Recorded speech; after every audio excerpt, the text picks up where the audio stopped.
from New York, Late Night Show with Spike Siddiqui.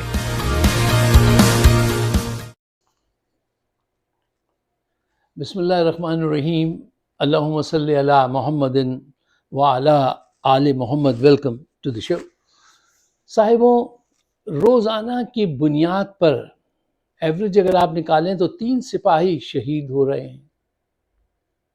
دہشت گرد کے پی میں قدم جمانے میں کامیاب ہو چکے ہیں اور فوج کے سربراہ ذل الہی عاصم منیر کوئی ٹھوس اقدامات نہیں کر سکے، بلکہ اس وقت تو حقیقت یہ ہے کہ ان کے گرد عشق اور محبت کے افسانے جنم لے رہے ہیں.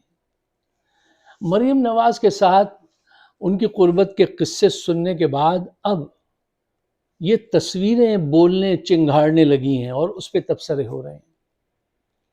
ان تصویروں میں محترمہ نے بدنام کر کے رکھ دیا عاصم منیر کو، ایسے امپریشن دے دیے کہ جو ان کو تو فائدہ پہنچائیں گے، عاصم منیر کو برباد کر دیں گے، فوج کو برباد کر دیں گے. انہوں نے ایسا ایکٹ کیا ہے جیسے کوئی دوشیزہ شرما رہی ہے، لجا رہی ہے، اس کے سامنے اس کا منگیتر کھڑا ہے اور وہ بڑی خوش بھی ہے اور لجا رہی ہے، شرما رہی ہے. اس کیفیت کا اظہار کر دیا جس کو جوش صاحب نے ایک گیت میں اپنے لکھا تھا کہ میرے مچلتے ہوئے لہو میں خوشی کا دریا ابل رہا ہے، کلی میرے دل کی کھل رہی ہے، بتاؤ پھولوں یہ راز کیا ہے، یہ دل بری کیوں دھڑک رہا ہے، یہ شرم مجھ کو کیوں آ رہی ہے. تو یہ کیفیت انہوں نے ان تصاویر میں پورٹریٹ کر دی ہے کہ یہ دل بری کیوں دھڑک رہا ہے، یہ شرم کیوں مجھ کو آ رہی ہے. اچھا صاحب دیکھیے، یہ معاملات بہت ہی نقصان دہ بھی ہوتے ہیں، اور خاص کر کے جب آپ آن ڈیوٹی پہ ہوں اور لوگ اکثر آپ کو اس طرف پش کر دیتے ہیں. ہمارے ایک دوست تھے پروفیسر صاحب، وہ مجھ سے اکثر کہتے تھے mister Siddiqui what are you doing in library, come out there is a love in the air. آؤ ان مستیوں میں جھومو ناچو گاؤ. اچھا، تو آن ڈیوٹی اگر آپ یہ حرکتیں کریں گے تو اس کے نقصانات زیادہ پروفاؤنڈ، زیادہ گہرے ہوتے ہیں. صاحبوں، ہماری تاریخ بھری پڑی ہے کہ عورت کے عشق میں ہم ہر طرح کی ہر سطح پہ قربانی کرتے ہیں. امتحان میں فیل ہو جاتے ہیں، تخت حکومت تاج ٹھکرا دیتے ہیں، نوکری پر دیر سے جاتے ہیں، ماں باپ سے جھگڑا کر کے گھر چھوڑ دیتے ہیں. کبھی اتنی بڑی قربانی دین کی تبلیغ کے لیے یا تعلیم کے حصول کے لیے دی ہے؟ نہ.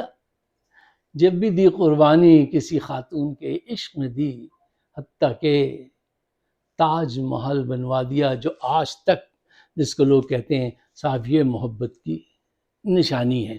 اچھا، کچھ لوگ یہ کہتے ہیں کہ صاحب جب ہم نے تاج محل بنایا تو اس وقت یہاں پہ آکسفورڈ یونیورسٹی بن رہی تھی. وہ اپنی طرح سے اصلاح کر لیں. اکثر لوگ یہ مجھ سے بات کہتے ہیں.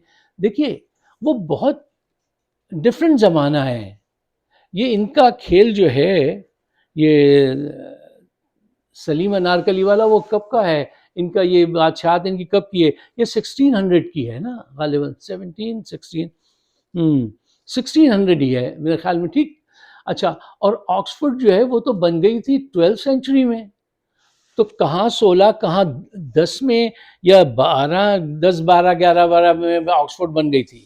بہت پہلے بن گئی تھی، 16 سینچری اس کے بہت بعد کی بات ہے. ہاں، علاء الدین خلجی صاحب کا بھی ایک قصہ تھا، وہ بھی ہماری تاریخ ہے. وہ دلی کے بہت بڑے حکمران تھے، اور وہ چتور کی پدمنی کولہاپوری نہیں، صرف پدمنی، رانی پدمنی ان کا نام تھا. وہ ان کی خاطر انہوں نے چتور پہ حملہ کر دیا تھا. Actually he was not in love with her, he was infatuated with her. وہ ایک ہوتا ہے نا لو کی کیفیت بہت ہی گہری ہوتی ہے، وہ تو مکمل بربادی ہوتی ہے. ایک انفیچویٹڈ کہتے ہیں ہم کہ آپ کسی سے بہت زیادہ متاثر ہو جائیں اور اس سے ذرا پیار کرنے لگیں، اور ایک وہ ہوتا ہے پاگلوں والا عشق، شاہجہاں والا عشق. تو وہ دو مختلف چیزیں ہیں. تو بہرحال انہوں نے وہاں پہ حملہ کر دیا، اور وہ ساری مطلب ہر طرف جب بھی اس قسم کی باتیں ہوئیں تو اس سے کیا ہوا، نقصان ہوا. اچھا تاریخ تو خیر اگر ہم ڈسکس کریں تو بہت لمبی ہو جائے گی. یحییٰ خان صاحب جو ابھی کی بات ہے، جب جنگ ہو رہی تھی بھارت سے تو وہ محاذ جنگ چھوڑ کے آ جاتے تھے اور آ کے جنرل رانی کو کہتے تھے بس مجھے فوری طور پر اپنی باہوں میں لے لو، میں توپوں کی آوازوں سے تنگ آ گیا ہوں، مجھے لوری سناؤ، اور پھر ڈیش ڈیش ڈیش وہ کچھ ہوتا تھا. ہیلی کاپٹر لے کے، اسپیشل ہیلی کاپٹر لے کے وہاں پہنچ جاتے تھے کہ میں ان آوازوں سے تنگ آ گیا ہوں اور مجھے تم اپنی تو یار یہ اس قسم کے لوگ ہمارے رہے ہیں، اور یہ حقائق ہیں. مطلب ہنسی تو آتی ہے لیکن ہیں یہ حقیقت. اچھا دیکھیے صاحب، یہ حقیقت ہے کہ جب بھی جرنیلوں میں عیاشی، بدکاری، زناکاری کے واقعات بڑھے ہیں تو اس سے ملک کو نقصان پہنچتا ہے، نقصان ہوا ہے. اچھا 71 کی وار کے اندر پاکستان کے جو لیڈنگ کمانڈر تھے نیازی صاحب، وہ ایک ویسٹرن جرنلسٹ کو جنگ کی تفصیل بتانے کے لیے ایک دوسری جگہ، ایک دوسرے کمرے میں لے جاتے تھے، اور پھر وہ اتنی تفصیل بتایا کرتے تھے کہ پوری رات گزر جاتی تھی اور پھر وہ صبح کو نمودار ہوتے تھے. اس سے کیا ہوا، انجام آپ کے سامنے ہے. اب اس پہ کیا میں بات آپ سے کروں، آپ کو سب کچھ پتہ ہے.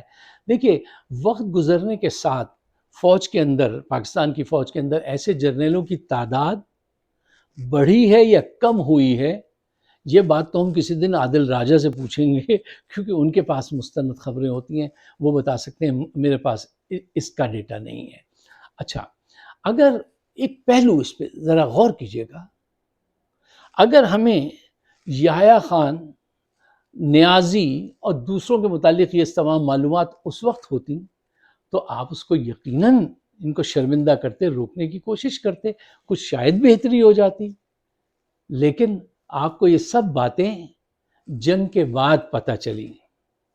جب وہ سالک صاحب نے کتاب لکھی اور وہ صدیقی صاحب نے ڈھاکہ ڈوبتے دیکھا، بہت ساری پبلیکیشنز آئیں تو پھر یہ باتیں پتہ چلی، اس سے پہلے نہیں پتہ چلی.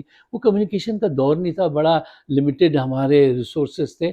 تو آج مختلف دور ہے، لیکن ہمارا معاشرہ ایک بیماری میں ہم مبتلا ہیں برسوں سے. وہ یہ کہ ہم معاشرے میں چھپانے کو، کسی کے عیب چھپانے کو ایمان سمجھتے ہیں.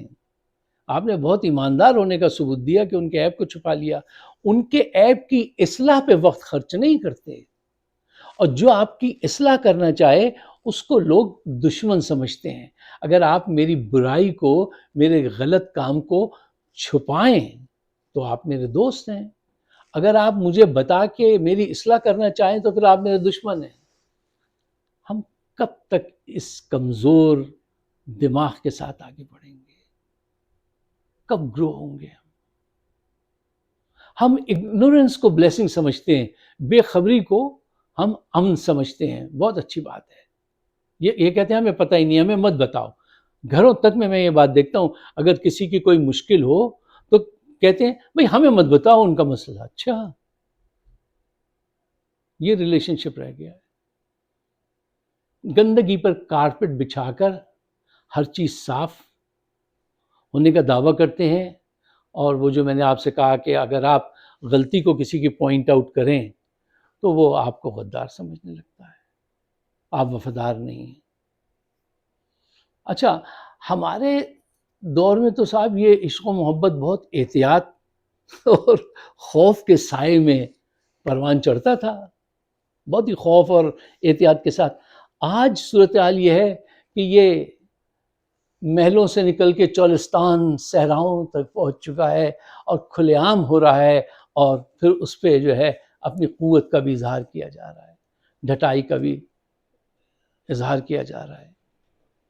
دیکھیے عشق و محبت کے میں کوئی خلاف بات نہیں کر رہا ہوں، اور میں منیر صاحب کے خلاف کسی کے خلاف I am not trying to prove اینی تھنگ، I am trying to find out the facts کہ بھئی فیکٹس کیا ہیں اور کم سے کم نقصان کیسے لیا جائے، یہ تو کوشش کرنی چاہیے. دیکھیے جب آپ کسی اہم عہدے پر فائز ہوں اور اگر پھر آپ اس گیم میں عشق و محبت کے پڑ جائیں تو آپ کا دماغ جو ہے وہ فوکس نہیں رہ پاتا. جتنی بڑی ریسپانسبلٹی ہوگی، جتنا بڑا آپ کا عہدہ ہوگا تو اس کے حساب سے آپ کو نقصان بھی اٹھانا پڑتا ہے. اچھا تو میں آپ سے کہہ رہا تھا کہ پھر آپ کو نقصان اٹھانا پڑتا ہے. چند اہم پوائنٹس ہیں وہ آپ خود بھی ذرا اس پہ غور کیجئے اور عاصم منیر صاحب کو بھی یہ ویڈیو پاس آن کر دیجئے گا. دیکھیے پوائنٹ نمبر 1، آپ اپنے کام سے آپ کا فوکس ختم ہو جاتا ہے یا لیٹس سے کم ہو جاتا ہے، ریزنیبلی یہ کہہ لیجیے کم ہو جاتا ہے. پوائنٹ نمبر 2، بندہ ہر وقت ایک ایموشنل اسٹریس میں رہتا ہے. پوائنٹ نمبر 3، آپ اس اسٹریس کی وجہ سے صحیح وقت پہ صحیح فیصلے نہیں کر پاتے، آپ چیزوں کو ویسے نہیں دیکھ پاتے جیسی وہ ہیں، آپ تو کہیں اور دیکھ رہے ہوتے ہیں، آپ تو کہیں اور سوچ رہے ہوتے ہیں. اور جرنیلوں کو تو یہ عادت ہے، چیزوں کو ویسے نہیں دیکھتے جیسی وہ ہیں، ہمیشہ ویسی دیکھتے ہیں جیسی یہ دیکھنا چاہتے ہیں. اچھا پوائنٹ نمبر 4، جب آپ ذہنی طور سے ذہنی فکری عیاشی میں جب آپ ہوتے ہیں تو پھر کیا ہوتا ہے؟ یہ ہوتا ہے کہ آپ ڈسپلن کی خلاف ورزی کرنے لگتے ہیں. اچھا صاحب تو 5th پوائنٹ جو میں نے لکھا تھا کیا کہ قریب کے آپ کے جو ساتھی ہوتے ہیں نا وہ بہت کنفیوز ہو جاتے ہیں کہ یار ہم اسے سمجھائیں کیسے روکیں. یہ تو اس کیفیت میں تو آدمی سمجھنا چھوڑ دیتا ہے نا. ہمارے ساتھ جامعہ ملیہ کالج میں نے 1 سال گزارا، وہاں ہاسٹل میں ایک دوست ہمارا رہتا تھا، تو وہ دن رات مرد قلندر سائیں جو تھے وہ ہر وقت عشق میں مبتلا رہتے تھے، اور عین موقع پہ مطلب پیپر والے دن بھی وہ جو تھا وہ اسی مرض میں رہتا تھا، اور وہ کہہ دیتا تھا آج مجھے بخار ہے. اور واقعتاً میں نے جا کے چیک کیا، میں اور میرے ایک دوست گوہر، میں نے کہا گوہر اس کا چیک کرو. میں نے خود چیک کیا، واقعتاً اسے ٹیمپریچر ہو جاتا تھا اس دن. پتہ نہیں اس کو کیا علم حاصل تھا کہ جب وہ کہتا تھا میری تو طبیعت صحیح بابا ٹھیک نہیں ہے، آج تو ہم وہ پیپر نہیں دے گا بابا. اچھا تو برباد کر لیا اپنے آپ کو. تو یہ ایک ایسی بیماری ہے کہ جس میں برباد ہونے کے بہت دیر کے بعد پتہ چلتا ہے کہ آپ برباد ہو چکے ہیں. اچھا خیر یہ نصیب کی بات بھی ہے، اور اس سے وہ نہیں کرنا چاہیے، کسی پہ طنز نہیں کرنا چاہیے.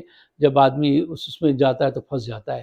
اچھا پوائنٹ نمبر 6، عوام میں آپ کا اور آپ کے ادارے کا امیج جو ہے وہ خراب ہو جاتا ہے.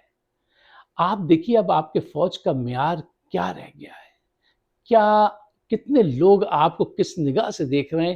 کل سے جو الفاظ لوگ کہہ رہے ہیں، لوگوں کو ایسے الفاظ نہیں کہنے چاہیے، اتنا زیادہ کرٹیسائز نہیں کرنا چاہیے، میں مناسب نہیں سمجھتا ہوں. ٹھیک ہے کرٹیسائز کر لیجئے، لیکن بعض لوگوں نے تو بہت ہی زیادہ غلط باتیں غلط الفاظ نہیں کہنے چاہیے. میں اس کی فیور میں نہیں ہوں.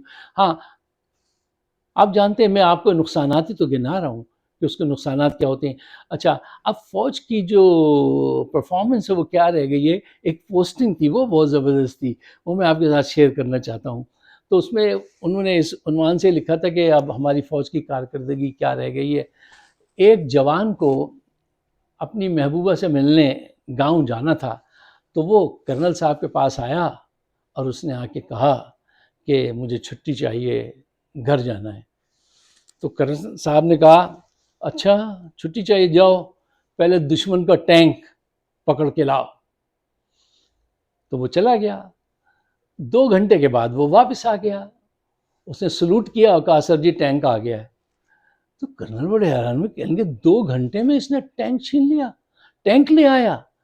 تو کرنل کی پریشانی دیکھ کر جب کرنل نے پوچھا یہ کیسے وہ اتنی جلدی کیسے لے آئے، تو وہ جوان بولا وہ پریشان نہ ہو آپ، ان کو بھی جب چھٹی چاہیے ہوتی ہے ہم اپنا ٹینک بھی دے دیتے ہیں ان کو، تو ہمارا ان کو چلتا رہتا ہے۔ تو یہ دیکھیے یہ پرفارمنس رہ گئی ہے کہ وہ ان سے ٹینک مانگ لیتے ہیں، یہ ان کو ٹینک دے دیتے ہیں۔ تو یعنی اب سب چیزیں بہت بری طرح سے متاثر ہو رہی ہیں، متاثر ہو گئی ہیں۔ ایک امیج تھا ہمارے دلوں میں، ایک اسپرٹ، ایک جذبہ، ایفینٹی، الاکرٹی towards the armed forces of Pakistan was so profound کہ ہم سے وہ کیا میں سر بکف ہوں، لڑا دے کسی بلا سے مجھے۔ یعنی ایک عام شہری ہمارے جیسا جو سٹیزن تھا، ٹھیک ہے نا، اس کی یہ حالت ہوتی تھی کہ وہ کسی وقت بھی اگر آپ کہیں تو جان دینے کے لیے حاضر۔ اب اگر کوئی آ کے کہے گا جنگ ہو گئی جان دیے اور آئیے، تو لوگ کہیں گے نہ نہ بھائی، کس سے جنگ ہے، کس بات کی جنگ ہے؟ کشمیر تو تم دے چکے ہو، کارگل تم ہار چکے ہو، اور تمہاری یہ عیاشیاں ہیں، اتنے تمہارے بزنسز ہیں 50، اور اس کی تم تنخواہ لیتے ہو، ہم کس لیے جائیں جنگ پر؟ اور اب ہمیں ہندوستان سے وہ نفرت ہی نہیں رہی جو پہلے دلوں میں انہوں نے ڈال دی تھی۔ اب میں تو بڑا کول ہو گیا ہوں ود انڈینز، ہمیں پتہ چل گیا بھائی ہم کوئی جنگ ان سے جیت نہیں سکتے۔ ہماری آرمی جو ہے وہ بالکل ناکارہ نکلی۔ ہمارے باجوہ نے خود اپنے جنرل سے بلا کے کہا ہم نہیں لڑ سکتے، ٹینکوں کے پاس تیل نہیں ہے اور یہ نہیں، عیاشیوں کے لیے بڑے پیسے ہیں، ٹھیک ہے نا۔ اب وہ پھر وہی رونا گانا میرا پرانا شروع ہو جائے گا۔ خیر چھوڑیے ان باتوں کو۔ اگر آپ میرے خیالات سے اتفاق ہیں اور سمجھتے ہیں کہ ہم اپنے ملک کی یہ کچھ بہتری کر سکتے ہیں، کوئی اصلاح کا پہلو نکل سکتا ہے، تو ان خیالات کو آگے شیئر کیجئے، مجھے اپنے خیالات سے نوازیے گا۔ آپ سب کا بہت بہت شکریہ۔